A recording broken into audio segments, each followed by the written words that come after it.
ang madalas nating matitikman, kundi matamis, may maasim. Oh, di ba? Oo. Alam mo, Susan, refreshing ang mga ilan sa mga yan. Pero, ready ka ba makatikim ng prutas? Pero ang lasa raw, parang peanut butter.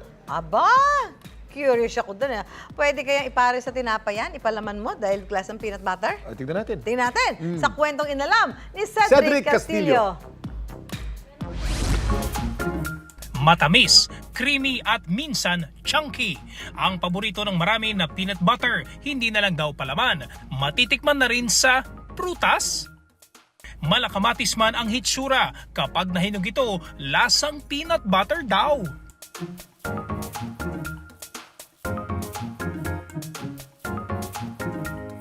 5 taon na mula nang sinubukan ng 36 anyos na si Mary Grace na magtanim ng peanut butter fruit sa kanyang bakuran. Naghanap ako sa Facebook ng mga group ng naghahalaman. Bumili ako at isa na doon yung peanut butter fruit. Hindi pa ako familiar kasi yung mga rare, walang nakikita sa palengke. Yung mga kilala ko lang na fruit is yung mga nabibili natin. Wala raw siyang ideya kung anong prutas ito, pero tsinaga ni Mary Grace na palakihin ang tanim. Nire-research ko sa internet kung ano yung lasa niya, paano siya itanim. So months lang, nag-flower na and then nagbunga na siya. Ang bunga mula kulay berde, unti-unting magiging kahel, saka magkukulay pula. Then pag orange na siya, edible na yun, pwede na yung kainin. Yun, that state, malutong yun. And then kapag yung ripe na siya, yung kulay red na, maaamoy nyo na yung amoy ng peanut butter. Actually, ang lasa niya is matamis siya, creamy. Mula sa pagtatanim, ginawa na ring racket ni Mary Grace ang pagbebenta ng seedlings ng peanut butter fruit sa halagang 300 pesos depende sa laki.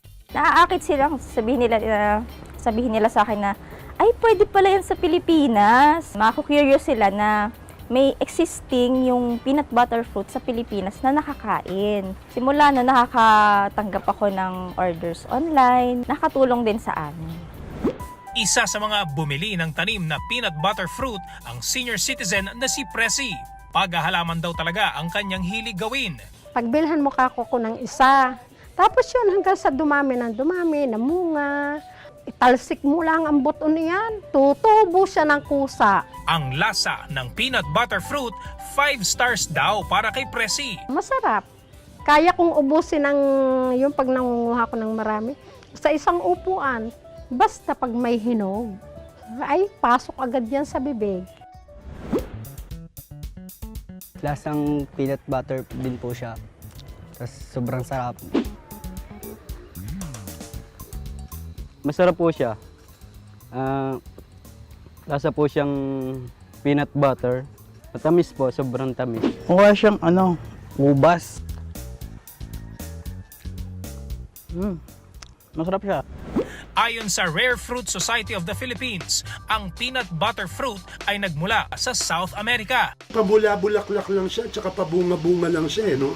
Ngunit kadalasan, pagka tag-init, minsan bubunga na lang siya bigla, makakakita ka ng mga dilaw na bulaklak, mga ilang linggo o isang buwan, magiging prutas na siya.